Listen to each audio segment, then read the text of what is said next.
sangutu sar jom suudu baba suudu baba suudu baba suudu baba suudu baba suudu baba suudu baba suudu baba ɓe ngoni suudu leyre jam hiire mon jam wete mon bandira musidɓe tedduɓe hettiyankoɓe yeeɓiyankoɓe suudu baba tv on calminama on jettama on juurama ha tengti noon onon ɓe gandanɗa hoorema wattuɓe haqqillaji mon e suudu baba tv kala ndes yalti ene keppa ko yata wonɓe ɗo e nder leydi ndi hay wonɓe caggal leydi ko weltare artude émission meɗen mo ganduɗa mo mbiyeten kadi aussi émission ɗale mawɓe ndena ko mawɓe ndeni bonani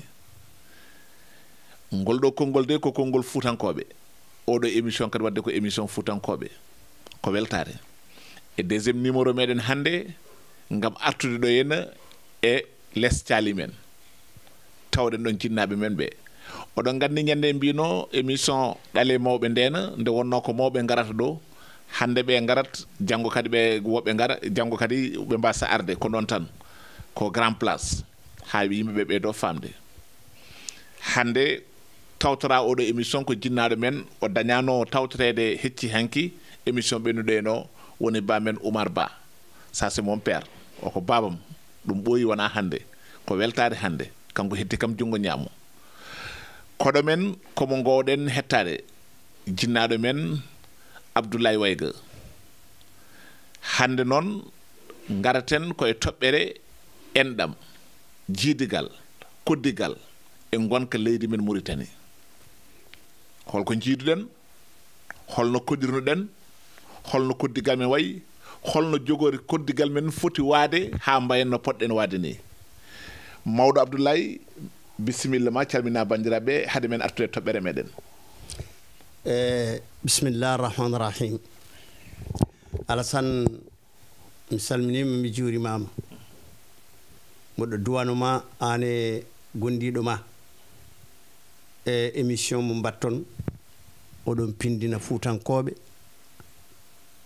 mboɗo ñaago Allah yo Allah hokkon juutde balɗe e cellal ɓoyen darade wondi e gendiyankoɓe e so ɗum yawti mi salmini bandiraɓe hettotoɓe télévision Suudu Baba wonɓe nder leydi ndi e wonɓe caggal leydi fulɓe e haalpular en goto fof mi salmini ɗum inde mum e yettude mum bandiraɓe en kettima jinnaɗo men Wayga Abdoulaye o salmini bandiraɓe wadde noon natanen toɓɓe meɗen toɓɓere men hande namdal men gaddanal faade e jinnaɗo o hade men haalde jiidigal taw hade yimɓe jiidude ko ma kodda holno kotki Mauritanie wano seɗen kala kotki Mauritanie holto fuɗɗi lasli kotki Mauritanie gartan e jiidigal men hey alhamdulillahi rabbil alamin ina moƴƴi Alassane yimɓe hettotoɓe ɓe ha arte sukaɓe ɓe ganda ndiɗo leydi oɗo nokku haade mum wiyede Mauritanie haade tubakoɓe en kaalino ñandene e émission meɗen tubakoɓe arde ɗo henna sosde leyɗele kese ɓe guinniri ɗumen Sénégal Mauritanie Mali ɗumanajum ɓe pecci Afrique goto fof nawdi hen e intérêt muɗum ko boowal wonno yimɓe konnoɗo nden Mauritanie wonano Mauritanie inniraka Mauritanie ko boowal mehal wonno ɗo ina hecciɗi tugganma dow zoyrate en to koko heccitno adi hodde ɗo ko ɓaleɓe sarakulleɓe fulɓe jolfuɓe sereraɓe e bambarankoɓe kañum konnoɗo kañum ndemannoɗo kañum gaynannoɗo kañum mbaɗanno fof gawanno eɓe guuri ndiyam na woodi ina hecciɗi kamɓe guurno ɗo henna kamɓe gadi hodde ɗo hande hokkere ari noon ɓe gabbe ndiyam yeehi ɓe jippi ɓe payi less ɓe gabbe ndiyam ɗo koɗannoɗa ndiyam natti wonde ɗon ɗo ndemannoɗa ɗo gaynannoɗa ɗo gawannoɗa sa natti jogade ndiyam tan a habboto ɓaleɓe ɓe jippi payi less hokkere ari heddi won nokkuji tan sara kaaƴe ɗe ina waɗi hen nokkuji tan na waɗi ndiyam nde hokkere waɗi noon safalɓe ɓe ngari safalɓe ɓe ngari koye groupe aji ɗiɗi groupe gadiɗo arde o ɓen ko berbere en ɓe ngari ɗo nden diine arani tawde adinoɓe heddoɗoɓe ɓe kalmi adan ɓe ɓaleɓe ɓe ɓe natano e diine tawde safalɓe arɓe ɓene kadi ɓe mbiyanmi ɓe berbere en ɓe ɓenne kadi gaddani diine de ɓe gonano julɓe taw ɓe ngari ɓe tawi ɓe ɗo ɓe kodde mabɓe nde ɓe ngari ɓe kodde mabɓe hande en kaɓat tan piya kam janggo mi fiima ni ɓe gordi ko juuti ko juuti ko juuti caggal ɗum arabe ɓe ngari beni hasan en ɓen cakkiti arde kono kamɓe pop nde ɓe garata ɓe gardane rewɓe ko worɓe meɓe groupe garano o e groupe cakkitiɗo o fof ɓe gardane rewɓe kamɓe safalɓe kamɓe safalɓe ɓe ɓe gardane rewɓe ɓe ngari noon ɓe koddi yimɓe ɗo henna eɓe kaɓa eɓe kawrita a tawat safalɓe ndenda e ɓaleɓe kabno safalɓe tawa safalɓe kawra ndenda e ɓaleɓe kamno ɓaleɓe ko ni ɓe gurduno tawa safalɓe e ɓaleɓe kawra kaɓa ko ni ɓe gurduno ko juuti ha hankadi ɓe gowodiri nde ɓe gowodiri hankadi ɓe jooɗi ɓe puɗɗi resodirde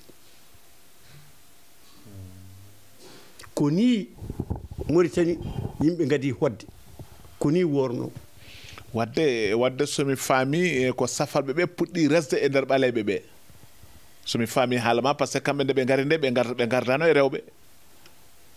ko noon yardi d' accord joni kam en gandi no ɓe gardi ɗo henna nde ɓe ngari nde ɓe dañño ko jaatigueɓe sen faami e haala ma jaatigueɓe ɓe ko ɓaleɓe murtannaɓe wonno hakkude soninkeɓe jolfuɓe e bamarankoɓe e sereraɓe ko ɓen gonno jaatigueɓe ɓe e kamɓe ɓe ngari caggal ɓe ngari kadi groupe aji ɗiɗi groupe berbere e bani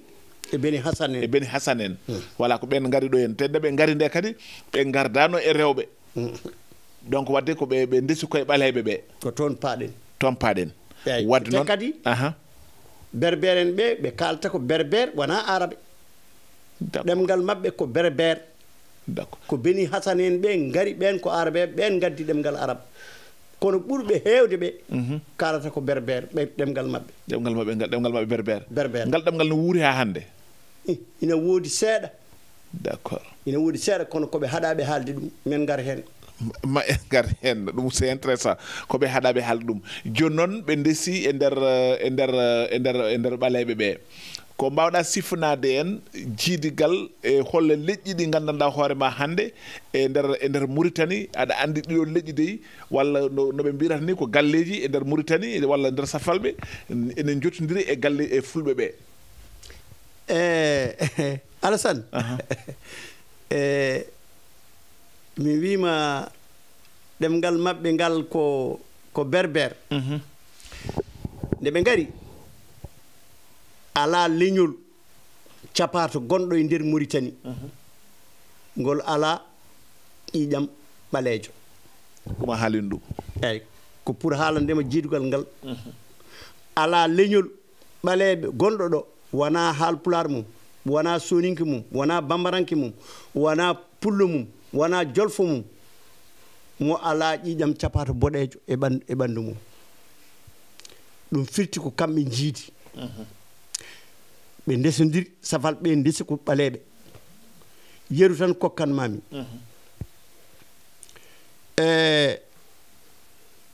Cheikh Mohamed Fadel ko ceerno mawɗo to banggal hoddu to taniraɓe maɓɓe na nguuri ina keɗo ko kalanmi ko on yummum ko Khadijatou Bal ko tanum ceerno souleymane bal ceerno souleymane bal jibini ba makko wiyete ko boubacar bal kañum jibini khadijetou o jibini cheikh mohamed fadel ko ceernajo mawɗo gandaɗo to banggal safalɓe on cheikh mohamed fadel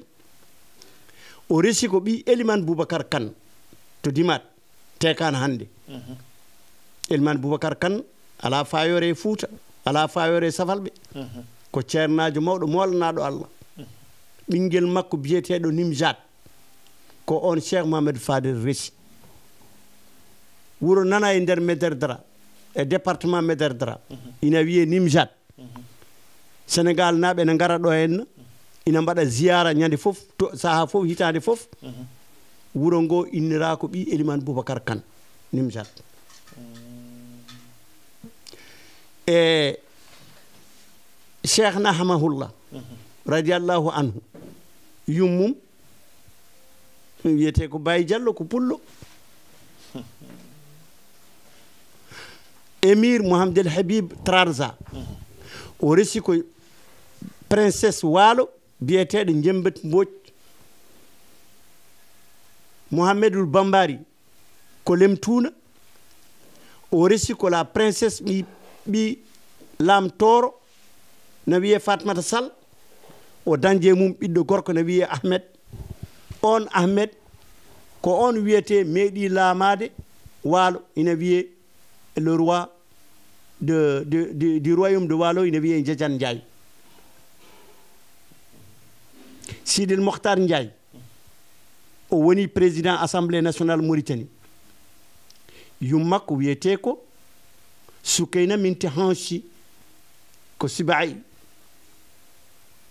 Daoul Teys to Mongel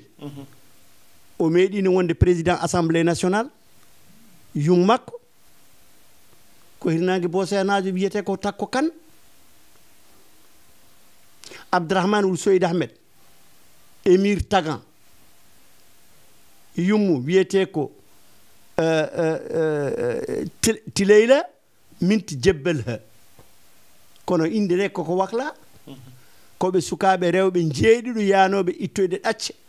safalɓe gujji ɗumen nawiɓe ɓe mbayli inɗe ɗe o resi goto e mabɓe o wakli inde nde wiya Tileyla Minti Jebbel ha on jibini Abdourahmane Youssouf Koyta o meeɗino wonde président assemblée nationale ko Sarkulle o resi Hoyam Mintel Ban El Ban o on ko kiifanajo Chérif kiifanajo Youssouf Koyta resi ɓiyi kono wiye Hoya Mintel Ban Ibrahima Diagana ne wiye Tette o resi Regey Bar goto ne wiye Fatimetou Minti Boulem Sak o dañde mum ɓiɗɗo gorko nanɗo henna ko ingénieur e Mauritanie Moutarul Dadda en ko Sarakulleɓe jalti koye Biri Kaba Diakité Moutarul Dadda premier président de la Mauritanie ɓe jalti koye Sarakulle ne wiye Biri Kaba Diakité Boutel Mit shérifaɓe wiyeteɓe Helmoulaye Zeyni ɓen ɗon mawɗo mabɓe garano mabɓe garɗo ɗo o wiyete ko Kasim mais on yummum ko Mariam ko Bambaranke ina wayno leydi Mohamed Lemine Tandia o resi kalajo goto ne wiye Aissata Sy Ɓokke ko Sarakulle Mohamed Lamine Tandia o resi kadi debbo capato goto Regey Bar ne wiye Minti Boydir Chérif goto na jeeya Attar na wiye Boubé Zoula o yeehi hakkude Rosso e Tiguinte ɗo wiyete Tigmatine Oumar Ba jooɗi ɗo na andi toon o resi ɗon o resodire toon e jolfuɓe ɓe dañji yimɓe sukaɓe ne mbayni leydi oɗo Mohamed Kouna meeɗino wonde premier ministre Mawuya ɓen ɗon ko kan hanɓe ɓe wiyete ko Talaɓe ɓe naata e safalaɓe ɓe majji kan hanɓe hel Modi Nalla toroɓe e to meɗen ga ɓen ko arabeɓe jalte safalɓe gonti toroɓe kamɓe jalte safal kamɓe ɓe jalti koye safalɓe ɓe gonti toroɓe ɓe gonti toroɓɓe lasli maɓɓe koɓe arabeɓe ko toon ɓe gummi helɓe hol kamɓe no mbiyete kan hanɓe hel moodi nalla d' accord ɓen holto jiitete hannde diwanuji men nanɗo en yaya tekano walla ko ala nanɗo en guidimaka en nanamagama hedde Wulien Sène eyyi Wulien Sène e hedde toon walla département kan hanɓe Wulien ɓe Wulien en ɓe eyyi d' accord ko ɓen degsi molli en leñol no wiye degsi molli ɓen ɗon ko fulɓe jawɓe gonno naate safal ɓe majji Mohamed Abdourahmane Wul Cheyin eɓe mbiyamo Deyba yummum ko sarakul debbo sarakulle wiyete yettete ko Sumare oɗo lahlal en Mohamed Kulle yummum ko sarakulle wiyete ko Kounda Cissé kamɓe cosi ɓen sarakulleɓe cosi Singiti wuro Singiti ngo ko inde sarakullere waylande wiyete ko Singede firti ko woyde puccu kamɓe ba mawɗo fawɗon feɗenuma ma e gartuɗon joni joni e guure ɗe gonɗen koye jiitigal leƴƴi ɗi bandiraɓe musidɓe tedduɓe hettiyankoɓe Sudou Baba TV ɗale mawɓe ndena ko mawɓe ndeni bonani konngol ko konngol mawɗo ɓeɗa andi Baba Ousmane fof ne gandi ngol ɗo konngol ɗale mawɓe ndena wadde ko mawɓe ndeni bonani ko adi foof jiyaɗo jinnaɗo o kettoɗen mon feewi gilo fuɗɗi ha yettiɗo ene o timani ɗerewol o jagaki kuɗol kadi o heblanaki ɗum fof koye nder hoore nde woni ɗum ko yettere Allah yo Allah hisnu hoore nde amin kanko e dendagal bandiraɓe fof amin ko hel haaji en ɗo henna agjuge hel haaji en ɓen ko fulɓe jalti koye fulɓe leñol makko kanko Baba Ousmane oɗo wallahi aɗa andi won ministre gonnoɗo ɗo henna temps Ahmed Dada transition Betta ko maître avocat woni no ministre de la justice et temps transition on yalti koye maɓɓe won biyeteɗo ministre nani e temps kadi Maouya on ne kadi yalti koye maɓɓe ko el haaji ɓe koɗi ko agjuge ko ɗum firti suka ina wayno leydi ina wayno leydi sen continue limtude en gayda gasata firti ko murtani sa ƴeewi ko enen ko jiidigal kulɓinigal woni ɗo henna ko ɗum waɗi mbimami ƴiƴam ɗam ko enen ndendi foof ala leñol capato boɗejo gonɗo mo ala ƴiƴam ɓalejo enen ne kay en ngala ala leñol mo joguiɗen mo ala ƴiƴam safalɓe woɗeɓe ko ɗum waɗi jiidigal ngal ene selli ene selli ɗum ɗo noon ƴeew jinnomi Baba no mbimi nani ni aɗa andi ko kalten ɗo henna ko wona fulɓe ɓe tan kalanten ko murtannaɓe somi dañño mbaɗa ɗum résumé e français ha hay sinno ko tan juutiga kono mbaɗnami ɗum résumé tan e ɗemgal tubankore mbete koreji men heddiɓe ne mbawa ɗum famde eyyi wonko jinmi fawde hen haade am yettade eyyi ina moƴƴi kadi to banggal sarkulleɓe mi haali hen kono ina waɗi jettoɗe 12 sarkulleɓe kañumen gadi nadde ɗo diine kamɓe gadi naɗɗo diine sarkulleɓe gadi nadde e diine leƴƴi ɗi pop kamɓe gadi nadde e diine ko kamɓe cari diine o e haalpular en e jolfuɓe e bambarankoɓe e safalɓe kamɓe sarkulleɓe kono diine garɗo ɗo o nden wiyete ko ibadiste en wona lawol Malik lawol Malik abbiti ɓen sarkulleɓe noon jeeyi to fulɓe to royaume du Fouta ɓe ndesodiri e fulɓe ɓe majji kamɓe sarko ɓe majji nder sa yi ƴeewi joni a teskima to banggal fulɓe jetteteɓe baro sako dukke talla korera touré silla sise dramé camara siibi to fulɓe ko sernaɓe mawɓe wonɓe toon asli mabɓe ko sarkulleɓe te sa ƴeewi ɗo jettoɗe hande nder Fouta ko jettoɗe sernaɓe mawɓe laaɓi ɓen ko sarkulleɓe lasli mabɓe d'accord te won goɗɗel suka haalpular en ne mbiya fulɓe ne mbiya sarkulleɓe ko raciste en jiiɗa resde so wona koreji mumen kono ɗum yawti hankadi hande kono nden ko ɗum saabi wiyaɓe soɓe duttima so jeeyi wata ndesodiri leñol gongol so wona ɗum on majjat mi arta noon e namdal ma do ay non ɗon wattes ɗo ma laaɓa ndekere ko yimɓe mbiyata sarhulleɓe jiɗi tan ko koye men to batte resnude koɓe dañnoɓe ka par ce que kamɓene ɓe mbatti rentade ɓaade soɓe ndesi ɓe cayat ɓe cali sayde gonga mabɓe eyyi ko ɗum woni ɓaade soɓe ndesiroɗe ɓe contrat ko joomum men hoto ɓe ndes ko ɗum waɗi noon so ɓoyno ɓe nettoro wonde ɗum noon mi arta d' accord inchallah ko namdiɗa kam ko eyyi walla mbaɗɗen ɗum résumé tan morlal jiire e français bon eyyi mon frère m'a demandé, mon fils m'a demandé, on est en train de parler de la parenté qui existe entre les communautés mauritaniennes. Je lui ai fait comprendre d'abord qu'il est bon de savoir comment on a habité la Mauritanie.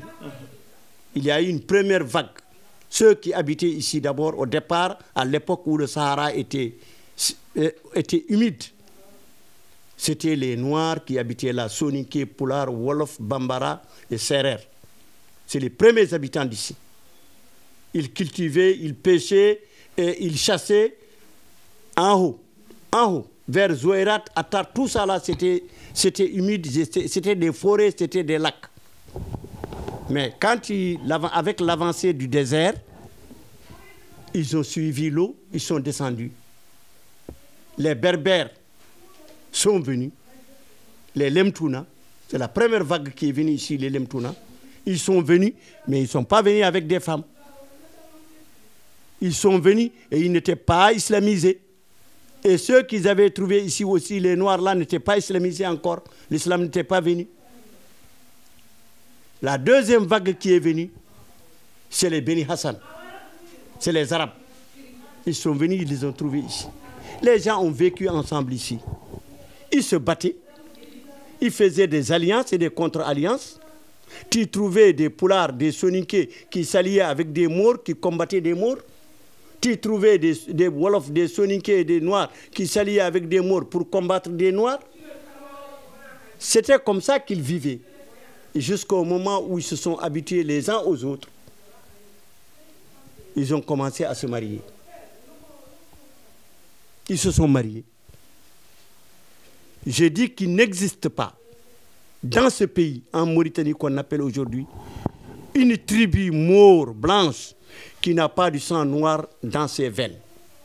Il n'existe pas une communauté Soninké, Pulaar, Wolof, Bambara, Peul, qui n'a pas du sang Beydan qui circule dans ses veines. Je vous donnerai comme exemple, je citerai quelques exemples. J'ai dit, Cheikh Mohamed Fadel, radiallahu anhu, c'est un très grand marabout du Houd. Sa mère s'appelle Khadijatou Bal. C'est la petite fille de Thierno Souleymane Bal, qui est celui qui a instauré l'état théocratique du Fouta. Cheikh Mohamed Fadel a épousé la fille de Eliman Boubacar Khan, qui est un grand marabout de Dimat, qui est connu et qui est le grand-père ou l'arrière-grand-père de Khan Ousmane, l'actuel ministre de l'économie et du secteur productif, et les Khan Hamidou Baba. Nimjat, c'est sa fille aînée, de Eliman Boubacar Khan. Cette Nimjat-là, c'est à elle qu'on a donné. Il y a un village qui est dans le département de Mederdra,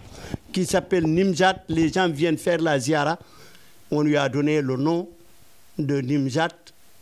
qui est l'épouse de Cheikh Mohamed Fadel, la fille de Eliman Boubacar Khan. Mohamed Lehbib, l'émir du Trarza,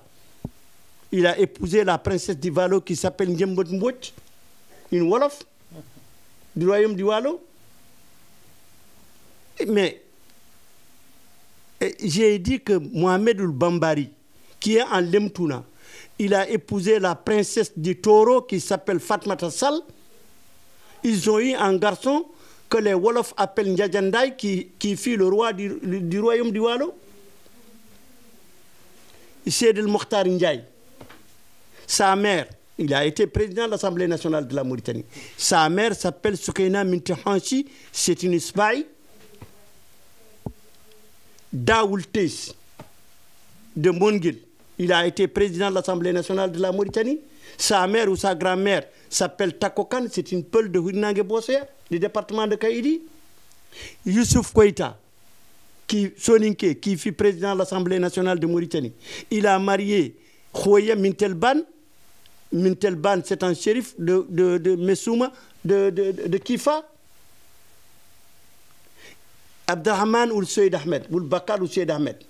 Sa mère s'appelle Tileila Minti Djebel. Mais on a changé le nom. Elles sont 7 filles noires qui étaient parties cueillir de la gomme arabique. On les a volées, on les a amenées dans le nord. Il en a marié, il a marié l'une d'elles. Et ils ont changé le nom et elle s'appelle Djebelha. Ou Mohamed Kouna qui fut premier ministre du président Maawiya.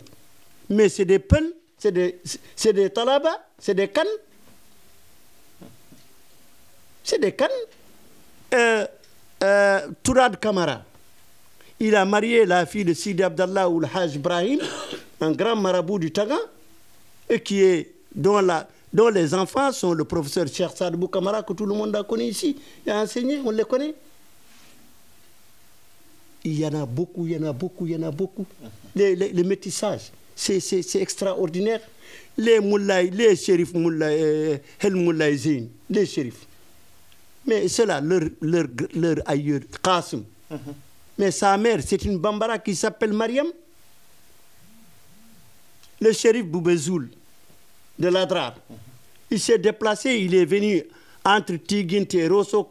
un endroit qu'on appelle Tigmatine. Il a marié d'abord des Wolofs, il a eu des enfants pleins, il y en a ici ses parents.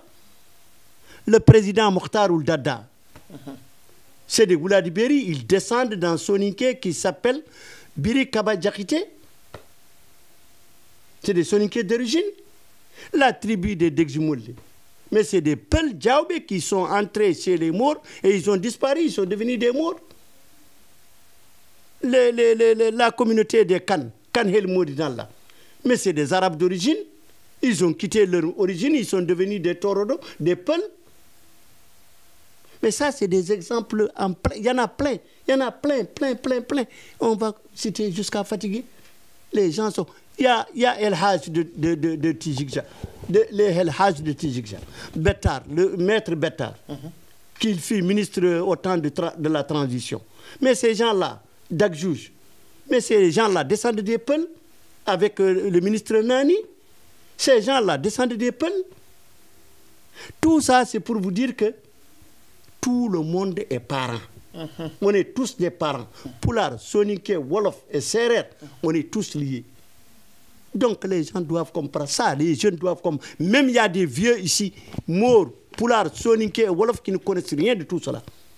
Et il est important que les gens se connaissent. Nous avons ensemble la religion.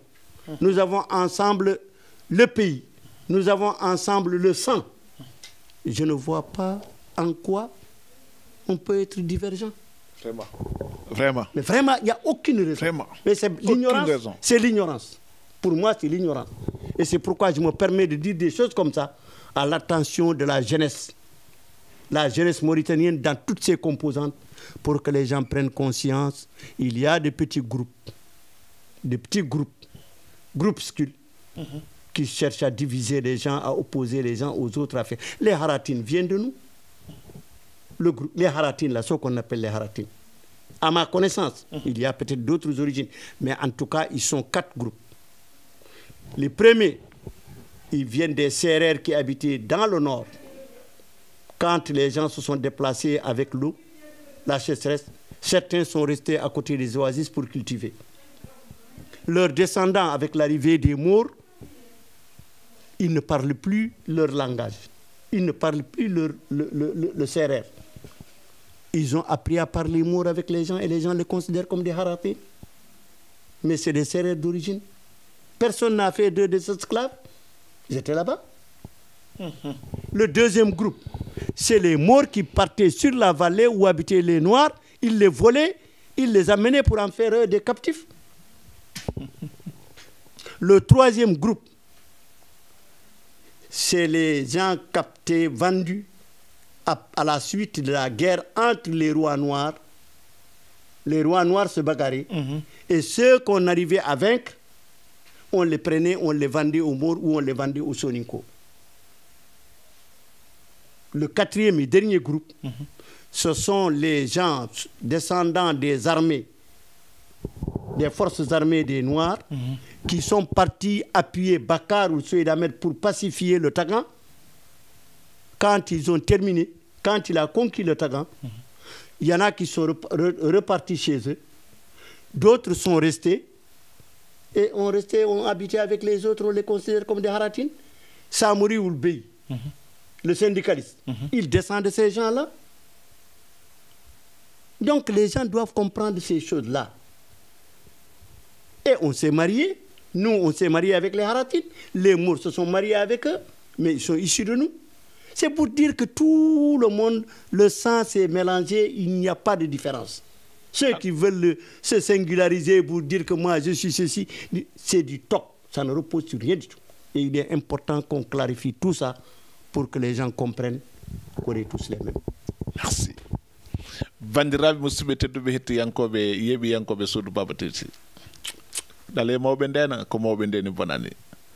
kawmu Malal o le père de Malal Malal il est le premier fans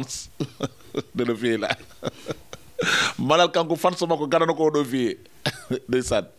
o fansirimo noon ko gueɗe kewɗe ko haalata ko o haalata ko gandal ko haalata ko kadi aussi o memata o momlata o haalata ko ha laaɓa ko ni kadi julɗo wayata so Allah waɗimo julɗo waɗimo gando kadi a haalata ha laaɓa nde wonno ko kalata kadi nafa yimɓe mon père en wayno bandiraɓe paami joni jiɗen artude koye kotkimo no wiyatno gure ɗe ha tengti joni aɗa andi ne wiye gure ɓurɗe mawnude e nder ɓurɗe ɓoyde e nder Mauritanie won wuro waɗata noon ngo kolol ko mbiyeten festival ha yimɓe paama woni ñanden no ngo wiyeteno kadi wadat min ene ɗeɓi ka jagde kam seeɗa gure ɗuminteɗe ɗe fof ko mi nani kono soit tawa ko mi soit hebde hen ko laaɓi kam tawa ɓe cifimo hen jowol beele gureɓe biyeteɗe kanƴe gaddi gure dande maayo nde ko ɗeɗo gure gaddi ɗumen walla e nder dande maayo biyaɗo o beele gure ɓoyɗe ngala hen ko mbawɗa haalande hen yimɓe gure biyeteɗe gure gadanteɗe gadiɗe hoɗede ha festival hande ne waɗe toon UNESCO heɓtiniɗi ko Singiti ko Wadan ko Tichit ko Walata ɗi laamu Mauritanie heftini kono won gure goɗɗe gonɗe hen ɓo yani koɓe keftini ɓe jantini hen wuro jowol jeyamayi gure gadanteɗe Mauritanie ina wawi gure goɗɗe nani hen kono ko laamu jaɓata walla salo ko politique kono eɗen gandi kam won gure gadanteje gonɗe dande maayo nde ko wona jowol tan kono ko laamu ɗum ko woni ko politique ko laamu jaɓata ɗum ko laamu salo baɗɗo ɗum o suka debbo baɗɗo ɗum o ko ministre de la culture o wiyete ko Hindou Minti Aynina ko jambaro ko cusɗo reedu te omo andi leydi ndi no woori omo andi jowol no wayi ko kanko woni ministre de la culture ko kanko waɗi mori jowol jeeyede e gure gadanteɗe ɗe ne laaɓi nde o waɗi ɗum o dañani lewru ɓe gittimo ne laaɓi par ce que ɓe jiiɗa laamiɓe ɓe jiiɗa affaire ɓaleɓe peeña ɓe jiiɗi ko momtude hen ko gonga ko ɗum ɓe jottori guila ɓe mbaɗi coup d'état joguiɓe laamu ngu koɓe groupel seeɗa ala koɓe pirti kono kamɓe jogui kaɓirɗe eɓe jogui fedde ɓe sosi fedde na waɗi civil en na waɗi militaire en ɓe ko cetta kunal wona safalɓe foof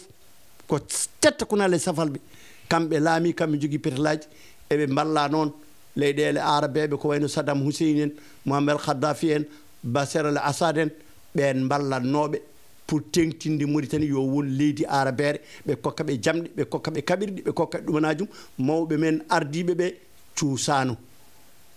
ɓen kewno doole ko ɓen balli ɓe kono nde wonno ɓen hankkadi laamu men boni fof firtima e ina yakora hankkadi ɓe natti jogade doole kamɓe ɓe natti jogade doole oɗo garɗo joni o ina yakora ina yakora ko konngol wonno mo sertu e ko wonno hanki ko o ƴeewa wadde beele ɓiɓɓe leydi ndi na pota ina yakora eyyi ko ɗum woni eyyi d' accord kanje ɗe ɗon gure kaalaɗe garanteje ɗe kalama kotki makki min mbeɗa nana yimɓe ne kaala ene mbiye gure ɗe koɗe kanɗe gure gadante ɗe ko ɓaleɓe kadi gadduno hodde majje saabu ɗum le mawɗo Blas waɗi hen ñanden windande mi anda ko holno adani windande nde Alassane ina moƴƴi sukaɓe ɓe e mawɓe ɓe ganda leydi ndi lasli mum ko ɓaleɓe kala ko maha ɗo kala gure cosaɗe ɗo gadanteɗe ko ɓaleɓe kuɗi gadi hodde koreji men safal ɓe ngala kotki nde ngari nde ngala gure jogui ko tillisaji gara e nokku koɗa ɗon so neɗɗo maayi walla ɓe keeɓi événement ɓe tagga tillisaji mabɓe ɓe jaaha ɓe koɗoya banggue goɗɗo ko nde Mauritanie wiya ko Mauritanie wonti leydi waɗi hen gure tan seeɗa gonneɗo ɗo henna ɓe gara ɓe koɗa ɗon ɓe ƴeewa firtude ko ɓaleɓe banno fof ɓe mbatta ɗum jeeyi mabɓe kono ɗeɗo gure garanteɗe fof ko ɓaleɓe konno hen sarakulleɓe bamarankoɓe jolfuɓe fulɓe serereɓe ko ɓen konno hen kono ko politique wonti leydi han kadi kamɓe laami sika noon so laamima jiiɗa ɓaleɓe peeña wiye ɗum ɗo ko ɓaleɓe gonnoɗo ko Mauritanie ɓe jiiɗi hollude aduna ko kamɓe jeeyi Mauritanie ko kamɓe jogui Mauritanie ɗum noon ɓe jiiɗa peeñen ɓe kippa en ko ɗum tan kono ɗum ɗo kay Blas kay haali ñanden nde o yeehi mi meeɗa yiide ko ɗum waɗi ko mettimi ko koreji men jeeyaɓe pelle pinal fulɓe pour janngude ɗemɗe ɗe sarakulleɓe e jolfuɓe e hitande fof eɓe jaa toon nde festival waɗa kono mi meeɗa nande goto e mabɓe dari haali wiide ɗo ɗeɗo gure ko minen gadi hodde hen so wona Blas ñanden Blas nde jeeyi ñanden kañum o yeehi o yurnitima o ƴeewi o waɗi hay photo laawol mangol gongol e wadan winda hen ko char bolol char woni laawol chara bolol char bolol kay ko pular bolol wona laawol chara ko laawol ko ɗum firti donc Blas dañi haalde ɗum famnude yimɓe ko enen koɗi ɗon o haali ɗum e Farayse o haali ɗum e pular safalɓe ma gandu kanko o haali ɗum kono koreji men yahannoɓe ɓen ɗo jatton tan na gama na jara ataye na ɗumini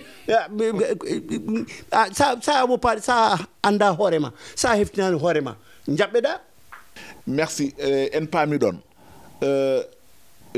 haalande ma a andini yimɓe kam le gure gadanteje ɗe a yeddani ko ɗe gadanteje kono nde ɗe ngari nde kadi ɓaleɓe ne gonno toon ɓaleɓe ne gonno toon ko safalɓe ngari tawiɓe ɗon anni mbiɗa ko safalɓe tawiɓe ɗon safalɓe kamɓe gure ɗe ko kamɓe cosi gure ɗe ɓaleɓe cosi gure ɗe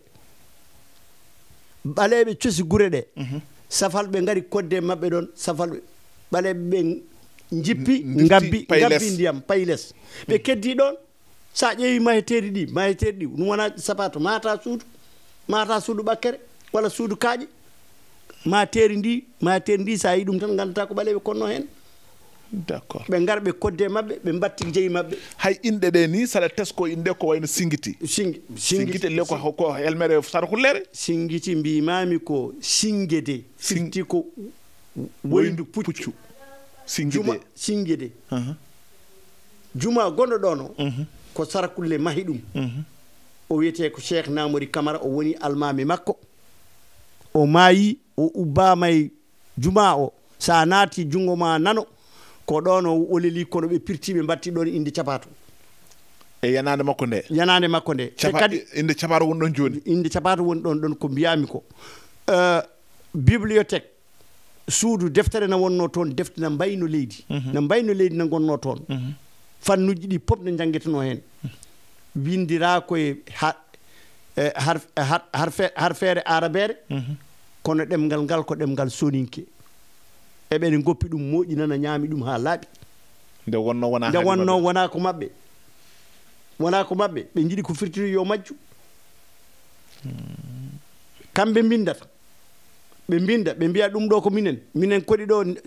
hitande sabba naggam enen en mbindata en pennata mais doyen wona question fennude ne moƴi ñamowo ngu kam mbete ɓaleɓe ɓe wiiteɓe ko yontaɓe ne ngala peeje e yaade pewnir ɗum ha feewa pewna ɗum est ce que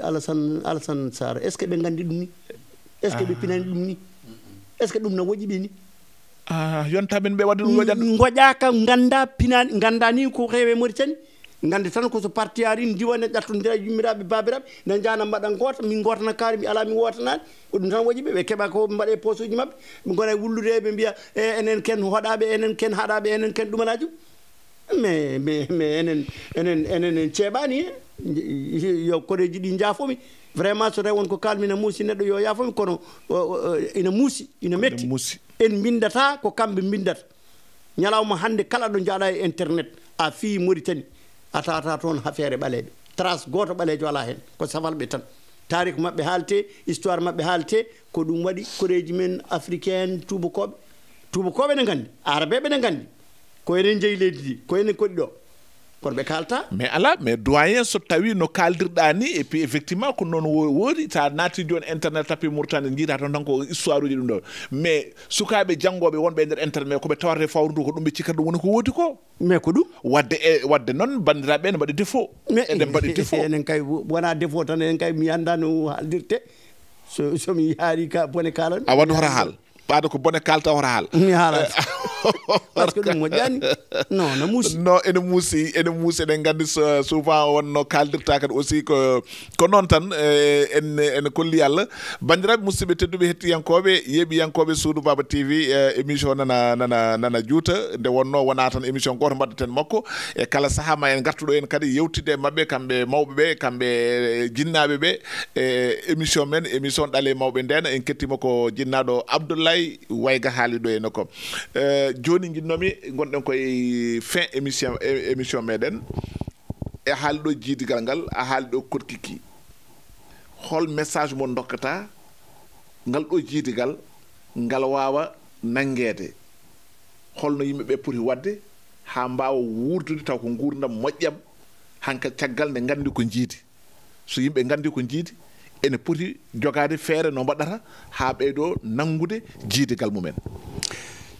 Seydi Sarr Allah jarama ko adi fof émission ngaji baaɗi ni ko mbatton ko ɗum wawata findinde yimɓeɓe ganda ko yahete par ce que haaltaka e télévision meɗen wona télévision national wona télévision ngaji privé wona radio ji meɗen national wona radio ji privé par ce que ko laamu jeeyi laamu yiɗa ɗum feeña on ko haalande tigui won ɗon laamu yiɗa ɗum feeña ɗum noon haaletake hen journaux ji bindoji ɗine kadi kalata ganda walla so kaali mbiyete ko gonta hokke kalis gonta subventionné ɗum no deƴƴat onon ko daariɗon hen ko ɗum woni lawol kon sagataɓe kon jambareɓe tigui ko ɗum woni lawol pindinowo sukaɓe e mawɓe ha ganda ko yimɓe jiidi te ɗon mi taƴanima wadde ɗon tonton ɓaade ɓe e kuldata haalde ko haade laamu wadde ɗumen sivon wasde wadde ɗumen waɗande ɗumen sivation ɗum ɓe hultaɓe teɗe gandi no woodi saabu télé fof kalɗo men ɗo lam wonta hebde sivation enen yontaɓe men ɓe wadde yoɓe tinnoɓe toppito émission ngaji mbaɗen Suudu Baba en ɓe mballa ɗumen ɓaade ɓen kam gonɗa ko sivation laamu gonɗa ko findinte yimɓe ko tonto ko kalɗa ɗo Seydi Sarr mboɗo ñaago koreji men yontaɓe men joom jawɗele en ɓe so tawi tigi rigui koɓe gendiyankoɓe onon ɓe poti ko nawde on dow ɓe mbaɗa on subventionné ɓe kokka on kalis ɓe mbaɗa codan on matériel ɓe jottodira e moɗon ɓe mbadda on émission ngaji baaɗi dani henna ha yimɓeɓe pina ha ganden ko gonɗen e leydi ndi haade to banggal laamu koɓe saliɓe ha joni koɓe saliɓe feññinde ɗum joni noon kamɓe kala joguiɗo hunde moɗon nadda koreji men yo tinno ɓe daro ɓe mballa on ha ɓeydon wawde yaade yeeso findinde yimɓeɓe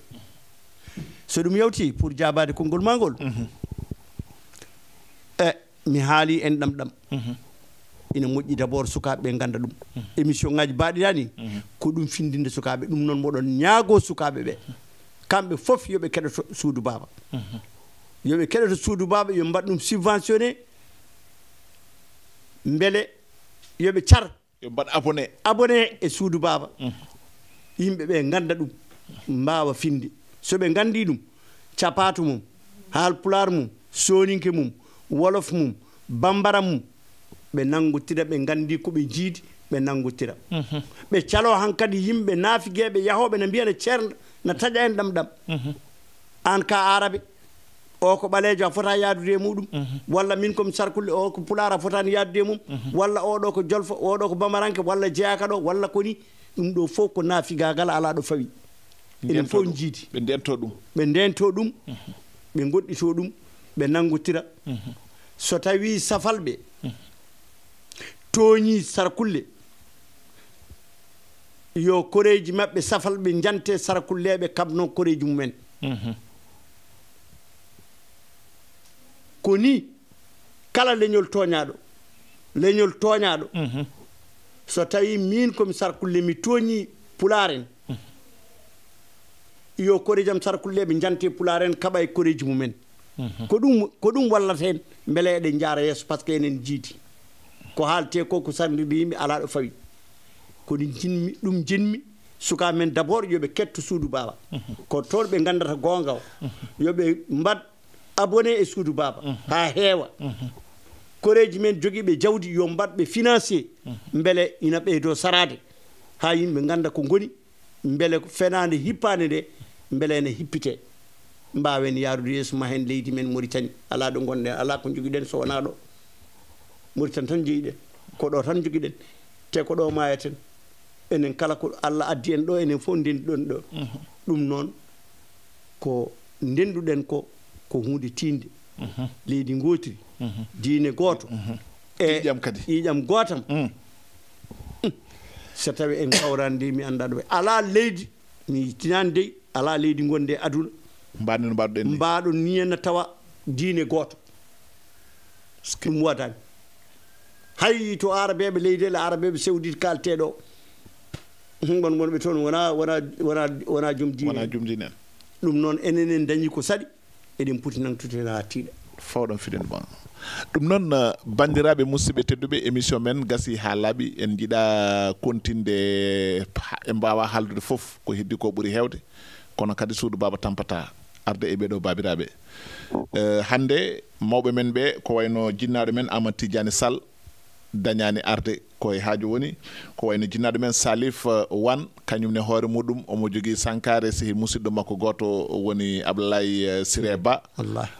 joni joni min kalano haala makko to radio to henna ko journaliste ko jaydi yanke kadi neɗɗo mawɗo kadi darino darde tinde eɗen mbiyamo yo Allah yurmomo yafomo ko toon jinnaɓe e jeehi kono hande kadi no mbimon ni jinnaɗo meɗen nanɗo henna ba men Oumar Ba nanɗo henna ko kamɓene koye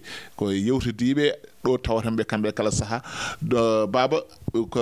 a wonaɗa haala e haala ka ko wasiyaji ɗi dokkata sukaɓeɓe e wasiyaji kadi ɗi dokkata vraiment suudu baba e kala nde min gaare gasnude ko ɗum min gasnudo kadi e musidɗo ma mo kewɗa arde ɗo hen o komin gandimo fof ko ganduɗamo ko ɓuuri onon kodde leegal ngal onon ɓuuri jottodirde kadi ñande fof ɗon joddi holko kalta hen jarama Alassane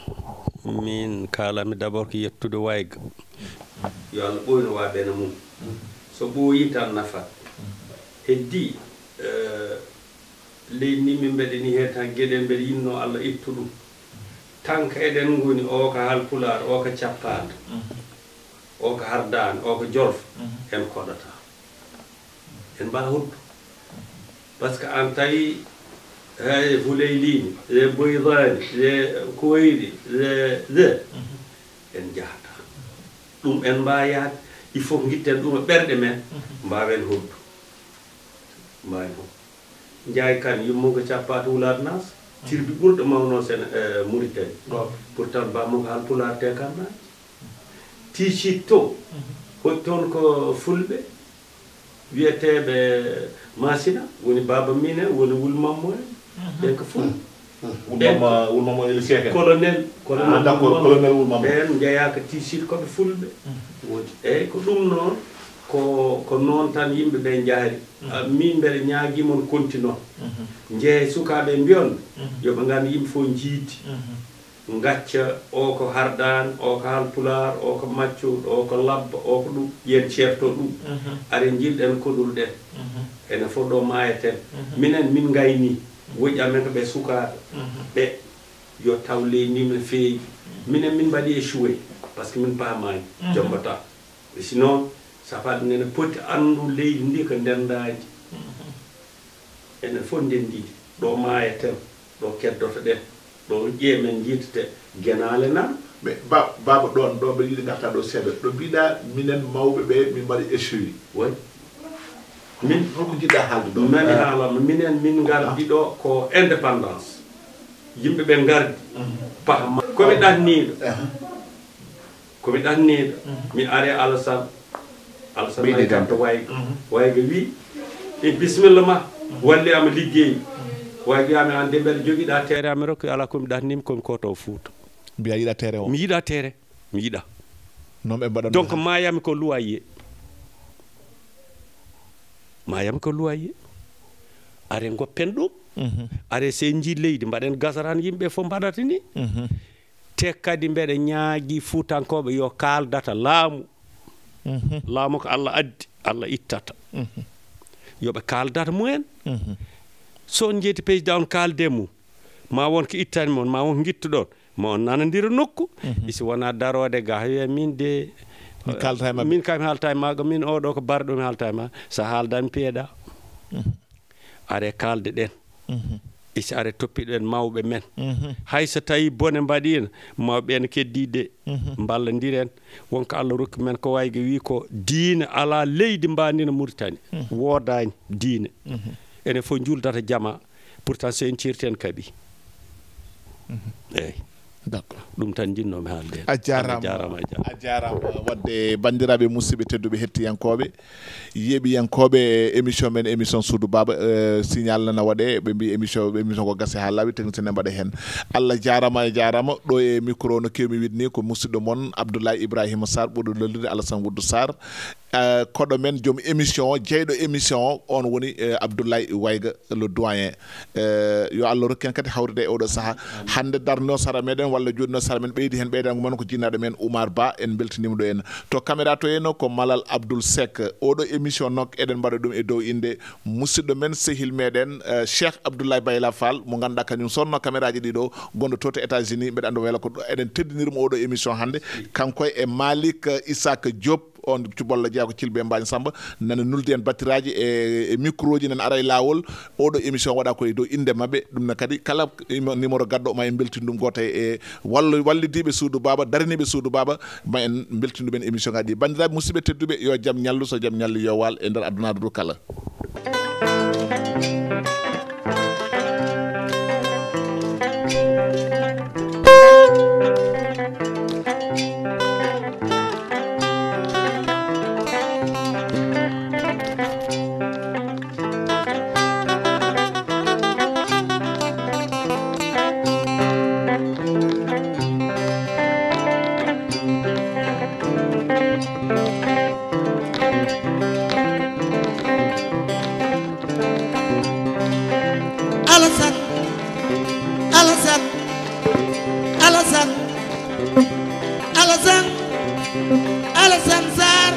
Alassane Woudou Sarr